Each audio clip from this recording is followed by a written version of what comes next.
ভাই এইটাই সোনার দরজা, এর ভিতরে শুধু সোনা সোনা। তাহলে তাড়াতাড়ি চল, খুলে যা দরজা, খুলে যা সিমসিম। যদি চাও এই দরজা আমি খুলি, তোমাদের ভিতর দিতে হবে একজনের বলি। বলি?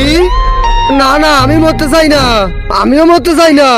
তাহলে আক্কার বাক্কার করে নি, আক্কার বাক্কার বোম্বে ঠা, তুই হবি বলির পাঠা। পাঠা? না না, এটা সিটিং, এটা হবে না। দিয়ে দিলাম বলি, এবার নাও এটাকে খেয়ে নাও। এবার তোমরা ভেতরে চলে আসো। ভাই এখানে তো শুধু সোনা সোনা। ভাই তাড়াতাড়ি সোনা ভরে নে। কিন্তু কিসে ভরবো, আমরা তো কিছু নিয়ে আসিনি। আরে তুই কত বড় গাধা, তুই এখানে দাঁড়া, আমি নিয়ে আসতেছি। এই বস্তাটা পুরো ভরে সোনা নিয়ে আসবো, আমি তো কোটিপতি হয়ে যাবো। খুলে যা দরজা। তুই ভুলে গেছিস ভিতরে যেতে হলে একটা বলি দিতে হবে। Hot hot hot. ভাই এদিকে আয় তো 1 মিনিটের জন্য, ইয়েকে বলি দিয়ে আমি ভিতরে চলে যাই।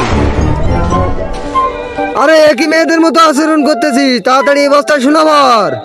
হ্যাঁ, এই কটা সোনা দেখেই তোরা এত খুশি হয়ে গেলি? আরে আমার ভেতরে আয়, সমুদ্রে যত পরিমাণ পানি আছে তত পরিমাণ হীরা। হ্যাঁ হীরা? ভাই আমরা 1 ভরি সোনা বেচলে যে পরিমাণ টাকা পাবো তার ডবল টাকা পাবো একটা হীরা বেচলে। হ্যাঁ। আরে ভেতরে যেতে হলে তো একটা বলি দিতে হবে। এই শালা মনে হয় আমার বলি দেওয়ার কথা ভাবছে। এসে আমি ওকে বলি দিয়ে দিই। তার আগে যারা চ্যানেলটি সাবস্ক্রাইব করবে তাদের মা বাবা যেন অনেকদিন বেঁচে থাকে।